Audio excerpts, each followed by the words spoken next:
Praise the lord. మన ప్రభును రక్షకుడును ప్రభు యేసుక్రీస్తు ప్రభు వారి యొక్క ప్రశస్తమైనటువంటి నామములో ఈ సోషల్ మీడియా ద్వారా దేవుని వాక్యం వింటున్నటువంటి మన ప్రియ బిడ్డలందరికీ, జీసస్ ప్రేయర్ సంఘ సభ్యులందరికీ ప్రభు పేరట వందనాలు చెల్లిస్తూ ఉన్నాను.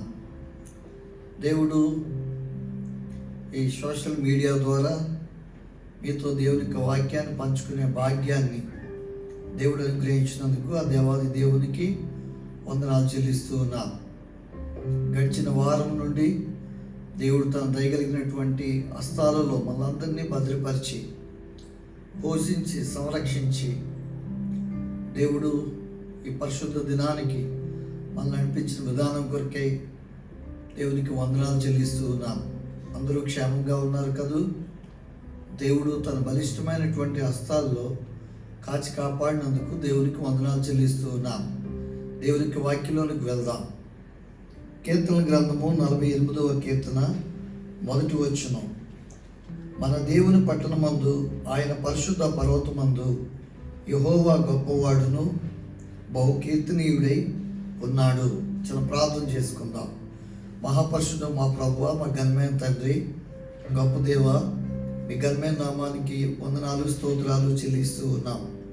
దేవా, నీ బిడ్డలు ప్రభువా ఈ మీడియా ద్వారా వాక్యం వింటుండగా ప్రభువా ప్రతి ఒక్కరిని మీరు దర్శించండి, ప్రతి బిడ్డతో మాట్లాడండి ప్రభువా.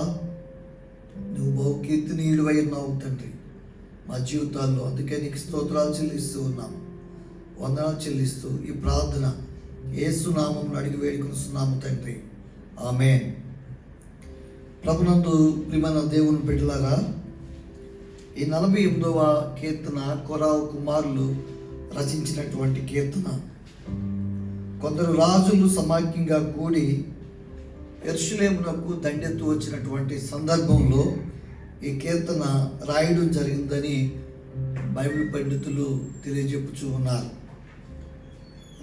రచయిత యెరూషలేము పట్టణమును పరిపాలించుతున్నటువంటి సమయంలో దేవుణ్ణి కొనియాడుట ఈ కీర్తనలో మనం చూడగలం. 1వ వచనం, మన దేవుని పట్టణమందు ఆయన పరిశుద్ధ పర్వతమందు యెహోవా గొప్పవాడును బహుకీర్తనీయుడై ఉన్నాడు. మనం ఎంతవరకు సజీవంగా ఉన్నామంటే మన గొప్పతనం కాదు, మన దేవాది దేవుని యొక్క గొప్పతనమే అని మనం గ్రహించగలగాలి. గొప్ప దేవుడు నీ పట్ల, నా పట్ల, మనందరి పట్ల దేవుడు ఘనమైన కార్యాలు, గొప్ప కార్యాలు, మేలులు, ఆశ్చర్య కార్యాలు, అద్భుత కార్యాలు దేవుడు జరిగిస్తూ ఉంటాడు. దేవుడు అలా జరిగిస్తున్నాడు అనడంలో ఎటువంటి సందేహము లేదు. దేవుడు ఈ దినం మనం ఈ రీతిగా సజీవ లెక్కల్లో ఉన్నాము అని అంటే ఆయన కృప అని మీకు మరొకసారి నేను జ్ఞాపకం చేస్తూ ఉన్నాను. ప్రియమైన దేవుని బిడ్డలారా, మన ప్రభువు గొప్పవాడు, మన ప్రభువు బహుకీర్తనీయుడై ఉన్నాడు. గడిచిన వారం మనం జ్ఞాపకం చేసుకున్నాము ఆయన సార్వభౌమాధికారాన్ని, ఆయన ఉన్నతమైనటువంటి వ్యక్తిత్వాన్ని, ఆయన గుణ లక్షణాలను మనం జ్ఞాపకం చేసుకున్నాం. ఈ దినం దేవుడు గొప్పవాడిగా ఆయన మనతో ఉన్నాడు అనేటువంటి సత్యాన్ని మీకు నేను జ్ఞాపకం చేయాలని ఆశపడుచు ఉన్నాను. ప్రభునందు ప్రియమైన దేవుని బిడ్డలారా, 145వ కీర్తన 5వ వచనాన్ని మనం ధ్యానం చేస్తూ ఉన్నప్పుడు అక్కడ ఒక చక్కని మాట రాయబడి ఉంది. 5వ వచనం, మహోన్నతమైన నీ ప్రభావ మహిమను, నీ ఆశ్చర్య కార్యములను నేను ధ్యానించదను. మన ప్రభువు గొప్పవాడు, మన ప్రభువు గొప్పవాడు. అందుకొరకు దావీదు భక్తుడు ఏమంటాడంటే, రాజు అయిన దేవ, నిన్ను నేను ఘనపరిచెదను, నీ నామమును నిత్యము నేను సన్నుతించదను, అనుదినము నేను సన్నుతించదను, నిత్యము నీ నామమును సన్నిధించదను. 3వ వచనం అద్భుతమైన మాట 3వ వచనంలో మనం చూస్తాము, యెహోవా మహాత్మ్యము గలవాడు. యెహోవా మహాత్మ్యము గలవాడు, ఆయన అధిక స్తోత్రము నొందదగినవాడు, ఆయన మహత్యము గ్రహింప సౌఖ్యము కానిది అంటాడు. నిజమే, ప్రభునందు ప్రియమైన దేవుని బిడ్డలారా, ఎలాంటి కష్టకాలం మనకు ఎదురైనా, ఎలాంటి ప్రతికూల పరిస్థితులు మనకు ఎదురైనా దేవుడు మనతో ఉన్నాడు. ఇది సత్యం. గడిచిన కొన్ని నెలలుగా మనం పడుతున్నటువంటి ఇబ్బందులు, లేక మన ప్రజలు పడుతున్నటువంటి ఇబ్బందులు, మన తోటి వారు పడుతున్నటువంటి ఇబ్బందులు, కష్టాలు, వారు పడుతున్నటువంటి భయంకరమైనటువంటి ప్రతికూల పరిస్థితులు అన్నీ మనం చూస్తున్నప్పుడు ఎలా మనం వాటి నుంచి బయటపడగలిగాము, ఎలాగా దేవుడు మనం సంరక్షించాడు అని అంటే, ఆయన మహత్యం గల దేవుడు, ఆయన మహత్యం ద్వారానే దేవుడు మనల్ని సంరక్షించాడు అనేటువంటి విషయాన్ని మనం జ్ఞాపకం చేసుకుంటూ ఉండాలి. ఎంతోమంది గొప్పవారు, గొప్ప గొప్ప దేశాలు, గొప్ప గొప్ప ప్రజలు ప్రియమైన దేవుని బిడ్డలారా కాలగర్భంలో కలిసిపోయారు. ఇది అందరికీ తెలిసినటువంటి సత్యమే. కానీ దేవుడు మహత్యాన్ని భక్తులు వర్ణిస్తూ ఉన్నాడు. ఆయన దయాళత్వం గురించి ఆయన మాట్లాడుతూ ఉన్నాడు. ఆయన నీతిని గురించి ఆయన మాట్లాడుతూ ఒక మాట చెప్తాడు, దేవుడు దయాదాక్షిణ్యం కలిగిన దేవుడు, ఆయన కృపా సమృద్ధి కలిగినటువంటి దేవుడు, కృపా బాహుళ్యము కలిగిన దేవుడు. చాలా సంతోషం కలుగుతూ ఉంది ఈ మాటలు మీతో నేను పంచుకుంటున్నప్పుడు. నిజమే ప్రియమైన దేవుని బిడ్డలారా, దేవుడు మనలను ప్రేమిస్తూ ఉన్నాడు. మన ప్రభువు గొప్పవాడిగా ఉన్నాడు. 1 యోహాను పత్రిక 4వ అధ్యాయం 4వ వచనంలో కూడా ఇదే మాట మనం చూస్తాము. మన ప్రభువు గొప్పవాడిగా ఉన్నాడు. ఆయన సమస్త దేవతలందరికంటే ఆయన గొప్ప దేవుడిగా ఉన్నాడు. 77వ కీర్తన మనం చూసినప్పుడు, దేవుని కంటే మహాదేవుడు ఎక్కడ ఉన్నాడు, దేవుని కంటే మహాదేవుడు ఎక్కడ ఉన్నాడు? యేసు ప్రభు వారి గురించి మనం చూస్తూ ఉన్నాము, దేవుని గురించి మనం చూస్తూ ఉన్నాము. ఆయన మహాదేవుడు, ఆయన గొప్ప దేవుడు, ఆయన అధిక స్తోత్రము నొందదగినటువంటి దేవుడు, ఆయన మనను ప్రేమిస్తున్నటువంటి దేవుడు. 77వ కీర్తన 7వ వచనం, ప్రభువు నిత్యము విడనాడున ఆయన ఇంకెన్నడూను కటాక్షింపడా. నిజమే ప్రియమైన దేవుని బిడ్డలారా, మన దేవుడు నిత్యము మనను కటాక్షించే దేవుడు, నిత్యము మన మీద ప్రేమ చూపే దేవుడు. ఒక్క రెప్పపాటు సమయమైనను సరే ఆయన మరువని ఇడువని ఎడబాయని దేవుడు. అలాంటి గొప్ప దేవుణ్ణి మనం కలిగి ఉన్నాము ప్రియమైన దేవుని బిడ్డలారా. దేవుడు మనల్ని ప్రేమిస్తూ ఉన్నాడు. ఎందుకంటే 113వ కీర్తన ఒకసారి జ్ఞాపకం చేయాలని ఆశపడుతున్నాను. 113వ కీర్తన 5వ వచనం, ఉన్నతమందు ఆసీనుడై ఉన్న మన దేవుడైన యెహోవాను పోలి ఉన్నవాడెవడు? ఆయన పోలి ఉన్నవారు ఈ లోకంలో ఎవరూ లేరు. ఎందుకంటే ఆయన నోటి మాట చేత సమస్తమును సృష్టించినటువంటి దేవుడు. సూర్య చంద్ర నక్షత్రాలను సృష్టించిన దేవుడు, భూమిలి అందరి సమస్తమును సృష్టించినటువంటి దేవుడు, పశు పక్షాదులను సృష్టించినటువంటి దేవుడు, సమస్త పండ్లనిచ్చే చెట్లను, కాయలనిచ్చే చెట్లను సృష్టించినటువంటి దేవుడు, సముద్రంలో చేపలను సృష్టించినటువంటి దేవుడు, నిన్ను నన్ను తన పోలిక చేత సృష్టించినటువంటి దేవుడు, తన వాక్కు చేత, తన మాట చేత సమస్తమును కలుగు చేసినటువంటి దేవుడు. చాలా సంతోషం అనిపిస్తూ ఉంది ఈ మాట మీకు నేను జ్ఞాపకం చేస్తూ ఉంటే. ప్రియమైన దేవుని బిడ్డ, ఉన్నతమందు ఆసీనుడై ఉన్న మన దేవుడైన యెహోవాను పోలిన వాడెవడు? ఎవరు లేరు ఆయన తప్ప. ఆయన గొప్ప దేవుడు. ఆయన ఆకాశములను పట్టజాలనంత సారూప్యము కలిగినటువంటి దేవుడు ఆయన. 135వ కీర్తన 5వ వచనాన్ని చూద్దాం. 135వ కీర్తన 5వ వచనం. యెహోవా గొప్పవాడనియు మన ప్రభువు సమస్త దేవతల కంటే గొప్పవాడనియు నేను ఎరుగుదును. ఆకాశమందును భూమి అందును సముద్రమందును మహాసముద్రములన్నిటి అందును ఆయన తనకిష్టమైనదంతయు జరిగించువాడు. ఆయనకిష్టమైనదంతా కూడా ఆయన జరిగిస్తాడు. ఆయన చిత్తము లేకుండా, ఆయన మాట లేకుండా ఆయన ఈ లోకంలో ఏది జరగదు. ఈ లోకంలో ఏది జరగాలన్నా, మన జీవితాల్లో ఏది జరగాలన్నా, మన కుటుంబంలో ఏది జరగాలన్నా ప్రభునందు ప్రియమైన దేవుని బిడ్డలారా, దేవుని యొక్క వాక్కు తప్పనిసరి, దేవుని మాట తప్పనిసరి. దేవుడు సెలవిస్తేనే కానీ ఏది మన జీవితాల్లో జరగదు ప్రియమైన దేవుని బిడ్డలారా. కానీ ఒక మాట నేను చెప్పడానికి నేను సంతోషిస్తూ ఉన్నాను. మన ప్రభు నీ ఎడల నా ఎడల గొప్ప జాలి కలిగిన దేవుడిగా ఉన్నాడు. ఆయన ఎంత గొప్ప దేవుడు! ఆకాశమును సింహాసనముగా చేసుకున్న దేవుడు, భూమిని ఆయన పాదపీఠముగా చేసుకున్నటువంటి దేవుడు, అంత గొప్ప దేవుడు. ఆయన నీ పట్ల నా పట్ల గొప్ప జాలి కలిగిన దేవుడిగా ఉన్నాడు. గొప్ప ప్రణాళిక కలిగినటువంటి దేవుడిగా ఉన్నాడు. మొదటి కొరింథీ పత్రిక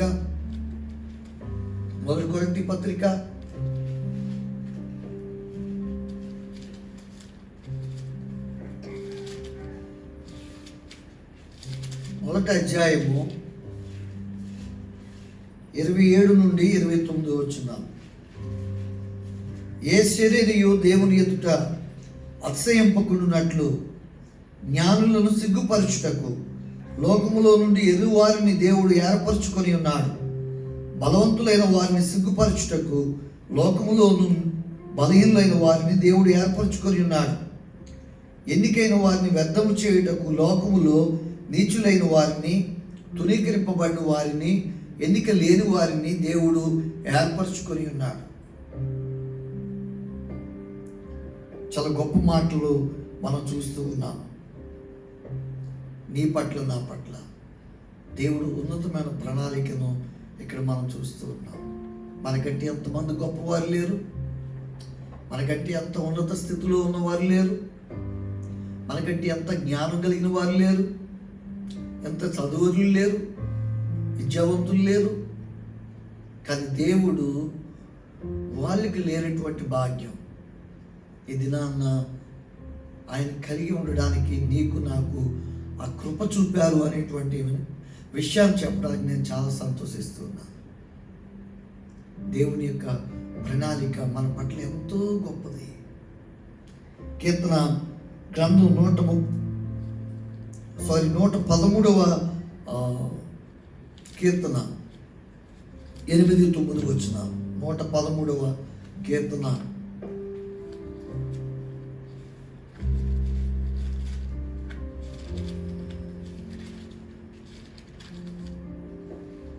8-9 వచనాలు. ఆయన నేల నుండి దరిద్రులను లేవనెత్తువాడు, పెంట కుప్ప మీద నుండి బేదలను పైకెత్తువాడు.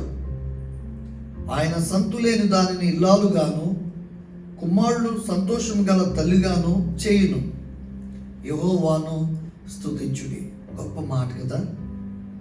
ఆయన నేల నుండి దరిద్రులను లేవనెత్తేవాడు. ఈ లోకంలో తునీకరింపబడినవారు, ఎలివేయబడినవారు, ఎందుకు పనికిరాని వారు, ఎవరు లక్ష్య పెట్టని వారు, ఊరు పొమ్మంటుంటే కాడి రమ్మని పిలుస్తూ ఉంటే అలాంటి పరిస్థితుల్లో కూడా దేవుడు నీవు నాకు కావాలి అని తన స్వరక్తం ఇచ్చి స్వస్థపరిచి వెలపెట్టుకొని తన బిడ్డగా చేసుకున్నాడు. ఎందుకో తెలుసా? నీకు నాకు ఒక ఉన్నతమైన బంగారు భవిష్యత్తుని ఇవ్వడానికి, నీకు నాకు ఆ పరలోక రాజ్యాన్ని ఇవ్వడానికి. నేల నుండి దరిద్రులైనటువంటి మనలను, పెంట కుప్పల మీద వేదలుగా ఉన్నటువంటి మనలను దేవుడు జ్ఞాపకం చేసుకున్నాడు. ప్రియమైన దేవుని బిడ్డలారా, ఈ వాక్యం ఒకవేళ ధనవంతులు వింటూ ఉంటే ఈ మాట, ఒకవేళ మేము ఆ స్థితిలో లేవు కదా అనుకోవచ్చు. ప్రియమైన దేవుని బిడ్డలారా, దేవుడు మన ఆత్మీయ జీవితం గురించి మాట్లాడుతూ ఉన్నాడు. దేవుని దృష్టిలో మన నీతి, మన స్వనీతి మురుగుగుడ్డతో సమానం, పెంటతో సమానం. అంటే మనం చూడండి, ఏ స్థితిలో ఉన్నామో, ఎక్కడ ఉన్నామో దేవుడు దాన్ని జ్ఞాపకం చేస్తున్నాడు. దేవుని యందు భయభక్తులు గల వారు ధన్యులు అని దేవుని వాక్యం సెలవిస్తూ ఉంది. దేవుని వాక్యం దివారాత్రులు ధ్యానించేవారు ధన్యులు అని దేవుని వాక్యం సెలవిస్తూ ఉంది. దేవుని వెతుకు వారు నూతన బలము పొందుదురు అని దేవుని వాక్యం సెలవిస్తుంది. దేవుని కలిగిన వారు గొప్ప కార్యములు చేస్తారు అని దేవుని వాక్యం సెలవిస్తుంది. ప్రియమైన దేవుని బిడ్డ, ఎందుకు ఈ మాట మీకు నేను జ్ఞాపకం చేస్తున్నాను? నీకు ధనమున్నా, బలమున్నా, పేరున్నా, ప్రఖ్యాతున్నా, ఒకసారి నీ స్వనీతి దేవుని నీతిని నెరవేర్చలేదు అనేటువంటి విషయాన్ని జ్ఞాపకం చేసుకుంటూ ఉండాలి. ఉరుకు గుడ్డ లాంటి మన జీవితాలు, పెద్ద కుప్పల మీద లాంటి మన జీవితాలు, మన బతుకులు మార్చడానికి ప్రభు అయిన యేసుక్రీస్తు ఆయన అత్యున్నతమైనటువంటి సింహాసనం విడిచిపెట్టి ఆయన లోకానికి మన కొరకు వచ్చారు. ఆయన నిన్ను కన్నారు, ఆయన నిన్ను కొన్నారు. ఇది సత్యం. నీ పట్ల, నా పట్ల దేవుని ప్రణాళిక గొప్పది. మన జీవితాల్లో సంతోషం కలగాలి మాట వింటున్నప్పుడు. ప్రియమైన దేవుని బిడ్డలారా, అబ్రాహాము ఎడల దేవునికి ప్రణాళిక ఏంటో తెలుసా? ఆయన జనములకు తండ్రిగా చేయడానికి. ఆదికాండం 12వ అధ్యాయము మొదటి 4 వచనాలు మనం చూస్తున్నప్పుడు ఈ మాటలు మనకు కనిపిస్తాయి. అబ్రాహాము పట్ల దేవుని ప్రణాళిక ఏంటో తెలుసా? ఆయన జనములకు తండ్రిగా చేయడానికి దేవుని ప్రణాళిక కలిగి ఉన్నాడు. అబ్రాహాము అనగా తండ్రి అంతే. అబ్రాహాము అనగా జనాంగములకు తండ్రి కదా. ప్రియమైన దేవుని బిడ్డ, దేవుడు వారిని, భార్యాభర్తలు ఇరువురిని, వారి పేర్లు మార్చారు, వారి బతుకులు మార్చారు, వారిని ఆస్వాదించారు. శారయి దేవుడు జగడగొంటి అనేటువంటి ఆ జీవితం నుండి దేవుడు శారగా మార్చాడు. మన దేవుని బిడ్డలారా, మనము ఆలోచన చేద్దాము. మన జీవితాలు ప్రభు సన్నిధిలో పెట్టినప్పుడు, మన జీవితాలు ప్రభువుకు అప్పగించినప్పుడు దేవుడు మనల్ని దీవించడానికి ఇష్టపడతాడు. దేవుని ప్రణాళికకు మన జీవితాలు అప్పగించినప్పుడు దేవుడు మన జీవితాలు ఆస్వాదించడానికి ఇష్టపడతాడు. మోషే పట్ల దేవుని ప్రణాళిక ఏంటో తెలుసా? ఐగుప్తు దేశం నుండి తన ప్రజలైనటువంటి ఇశ్రాయేలు బానిసత్వం నుండి విడిపించుట కొరకు దేవుని ప్రణాళిక ఉంది. అందుకొరకే 40 సంవత్సరాలు పరువు ఎంట, 40 సంవత్సరాలు మిద్యానారణ్యంలో దేవుడు అన్ని ఆయనకు నేర్పారు. మరో 40 సంవత్సరాలు ఇశ్రాయేలును కనానికి నడిపించడంలో దేవుడు వాడుకున్నారు. ప్రియమైన దేవుని బిడ్డ, దేవుడు ఎలా చెప్తే అలా నడవడానికి, దేవుడు ఎలా చెప్తే అలా జీవించడానికి మనం ఇష్టపడాలి. దేవుని మాటను తునీకరించకూడదు, దేవుని మాటను పెడచెవులు పెట్టకూడదు. నిర్గమకాండం 3వ అధ్యాయం మొదటి 2 వచనాలు మనం చూస్తూ ఉన్నాం. యెహోషువ ఎడల దేవుని ప్రణాళిక ఏంటో తెలుసా? దేవుని ప్రజలను కనానుకు నడిపించుట. దేవుని ప్రజలను యెహోషువ గ్రంథం 1వ అధ్యాయం 9 వచనాలు మీరు జ్ఞాపకం చేసుకోండి. నోహ పట్ల దేవుని ప్రణాళిక ఏంటో తెలుసా? ఒక వాడను నిర్మించుట. మీకు క్లుప్తంగా చెప్తా ఉన్నాను. ఈ సోషల్ మీడియాలో అన్ని విషయాలు వివరించడానికి సాధ్యపడదు. ఒక 22 నిమిషాల్లో ఈ వాక్యాన్ని ముగించాలి. ప్రియమైన దేవుని బిడ్డలారా, మీకు సమయం దొరికినప్పుడల్లా ఈ వాక్యాలు మీరు ధ్యానం చేయండి. దేవుడు ఇంకా లోతుగా మీతో మాట్లాడడం మీరు చూస్తారు. పౌలు ఎడల దేవుని ప్రణాళిక ఏంటో తెలుసా? దేవుని అడిగిన తరాలకు, అన్యజనులకు దేవుని యొక్క సువార్తను ప్రకటించడం దేవుని చిత్తమై ఉంది. దేవుని ప్రణాళిక ఉంది. నీ పట్ల, నా పట్ల దేవుని ప్రణాళిక కూడా ఉంది అనేటువంటి విషయాన్ని జ్ఞాపకం చేసుకోవాలి.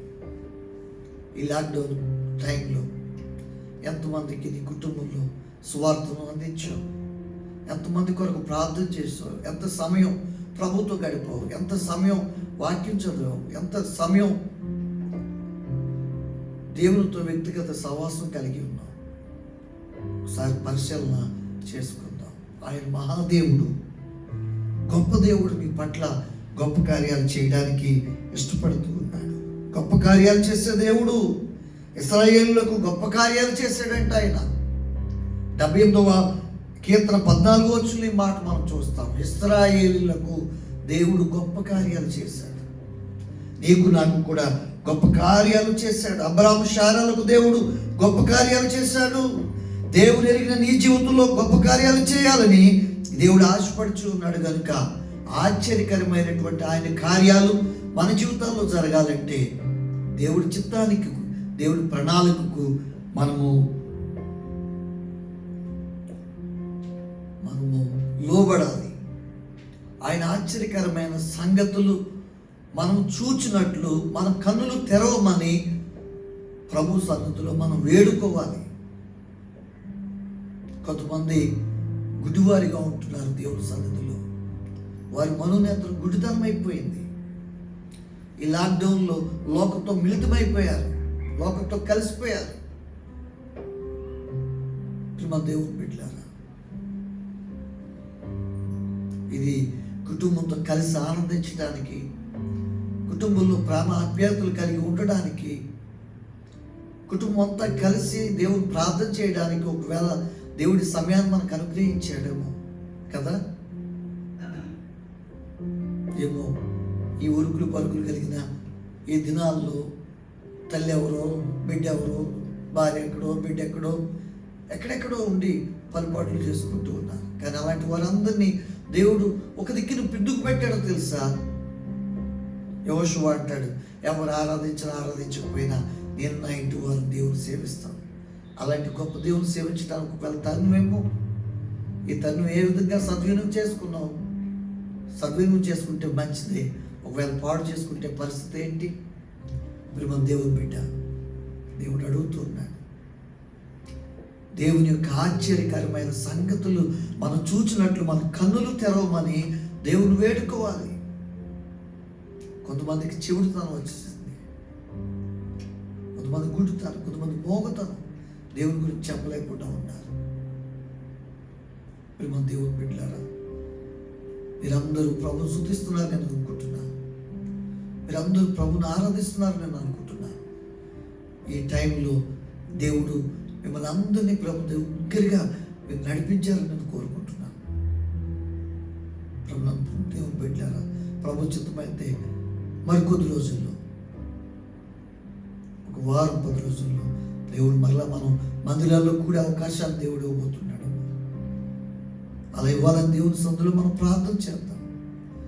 మన దేవుని బిడ్డ కనుక దేవుడు ఈ మాట మనం జ్ఞాపకం చేస్తున్నాడు.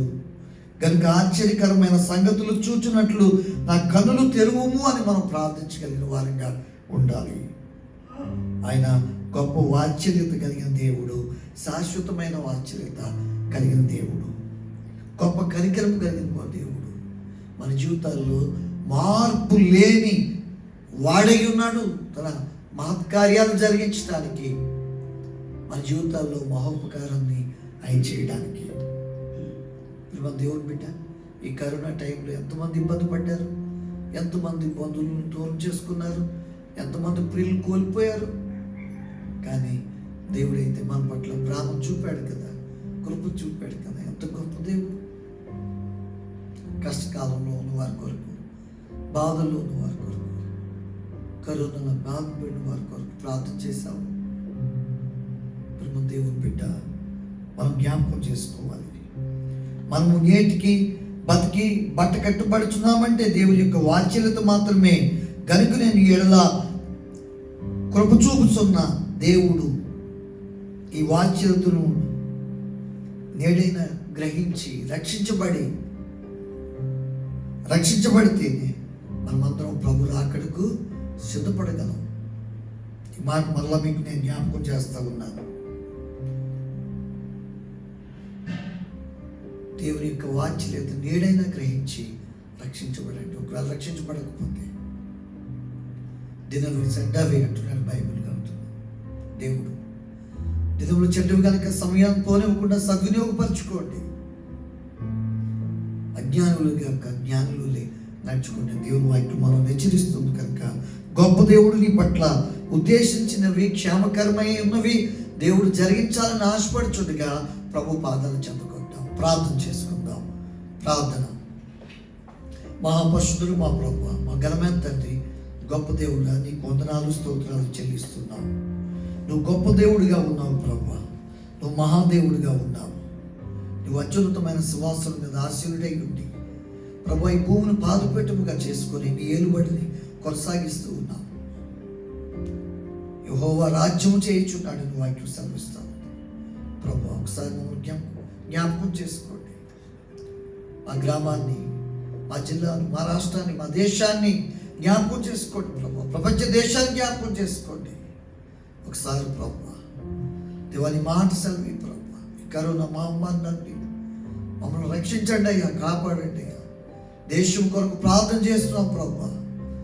దేశం కొరకు ప్రార్థన చేస్తే దేశాన్ని బాగు చేస్తాను వాగ్దానం చేసింది. గొప్ప దేవునికి స్తోత్రాలు. మా శత్రువుల కొరకు ప్రార్థిస్తున్నాం. దేవావారిని కూడా మీరు దీవించండి తండ్రి. దేవా రోగులు, ప్రభు ఇబ్బందులు ఉన్నవారు, ప్రభు వ్యాధులు ఉన్నవారు, దేవా ప్రియులు పోగొట్టుకుని దుఃఖసాగరంలో బిడ్డల కొరకు ప్రార్థిస్తున్నాం. మీ ఆదరణ ఓదార్పు దయచేయండి. గొప్ప వాత్సల్యత కలిగిన దేవుడు, ఒక రెప్పపాటు సమయమైన మరో నిడువని దేవుడు, మా పట్ల ఎనలేని కనికరాన్ని చూపుతున్న దేవుడు, దేవానికి స్తోత్రాలు చెల్లిస్తూ ప్రతి బిడ్డను మీరు దీవించమని, మా జీసస్ ప్రేయర్ సంఘ సభ్యులందరినీ దీవించమని, ఈ సోషల్ మీడియా ద్వారా దేవుని వాక్యం ఉంటున్న ప్రతి బిడ్డను నిండారుగా దీవించి ఆస్వాదించమని యేసు నామమున ఈ ప్రార్థన అడిగి వేడుకుంటున్నాము తండ్రి. ఆమేన్. మన పరమ తండ్రి అయిన దేవుని ప్రేమ, పరిశుద్ధాత్మ దేవుని కన్నుల సహవాసం కాపుదల ఈ సోషల్ మీడియా ద్వారా దేవుని వాక్యం ఉంటున్న ప్రతి నిప్పిరి బిడ్డకు ఇప్పుడెల్లప్పుడు సదాకాలము నీ కృప తోడై ఉండును గాక. ఆమేన్. God bless you. దేవుడు మిమ్మల్ని దీవించును గాక. Praise the lord.